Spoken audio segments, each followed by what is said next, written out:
സ്വഭാവം നമ്മുടെ ജീവിതത്തിലുണ്ടെങ്കിൽ നമ്മളും രക്ഷപ്പെട്ടു.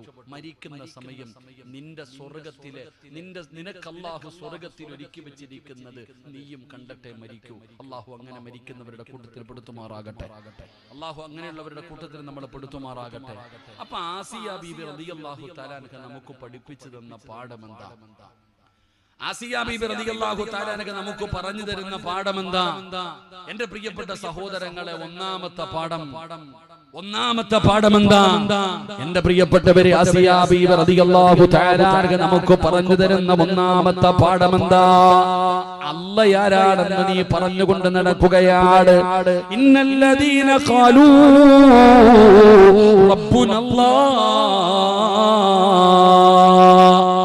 എല്ലാവരും പറയുന്നു പടച്ച റബ്ബ് എന്റെ റബ്ബാണ്, എന്റെ റബ്ബാണ്, എന്റെ റബ്ബാണ്, ആരാധനയ്ക്കർഹൻ അല്ലാഹുവല്ലാതെ മറ്റൊരിലാകുമില്ലെന്ന് ഞാനും നിങ്ങളും പറയുന്നവരാ. നാവ് കൊണ്ട് പറഞ്ഞിട്ട് കാര്യമില്ലടോ, നാവ് കൊണ്ട് പറഞ്ഞിട്ട് കാര്യമില്ല. ആ റബ്ബ് ആരാണെന്ന് നീ പഠിക്കണം, ആ റബ്ബ് ആരാണെന്ന് നീ അറിയണം. ആ റബ്ബിനെ കുറിച്ച് നമുക്കറിയില്ലടോ.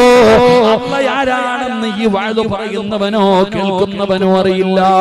വെറുതെ എന്റെ റബ്ബാണെന്ന് പറഞ്ഞാ പോരാ, ആ റബ്ബ് ആരാണെന്ന് നീ പഠിക്കണം, ആ റബ്ബ് ആരാണെന്ന് നീ മനസ്സിലാക്കണം. ആ റബ്ബിനെ നീ മനസ്സിലാക്കിയാ നാവ് കൊണ്ട് പറഞ്ഞാ പോരാ, ആ അല്ലാഹു ഹൃദയത്തിലേക്ക് ഇറങ്ങണം. ആ പടച്ച റബ്ബിലേക്കുള്ള വിശ്വാസം നമ്മുടെ ഹൃദയത്തിലേക്ക് ഇറങ്ങണം. ഹൃദയത്തിലേക്ക് പടച്ച റബ്ബ് ഇറങ്ങിക്കഴിഞ്ഞാ നിനക്ക് അല്ലാഹു തരുന്ന പ്രതിഫലം എന്തെന്നറിയുവോ? ഒരു മാതാവിന്റെയും പിതാവിന്റെയും ഒന്നാമത്തെ കടമ എന്തെന്നറിയുവോ? മക്കൾക്ക് അല്ലാഹ് ആരാണെന്ന് പഠിപ്പിച്ചു കൊടുക്കണം. മക്കളോട് അല്ലാഹ് ആരാണെന്ന് പഠിപ്പിച്ചു കൊടുക്കണം. നബി തങ്ങൾ ആരാണെന്ന് പഠിപ്പിച്ചു കൊടുക്കണം. ഇന്നത്തെ തല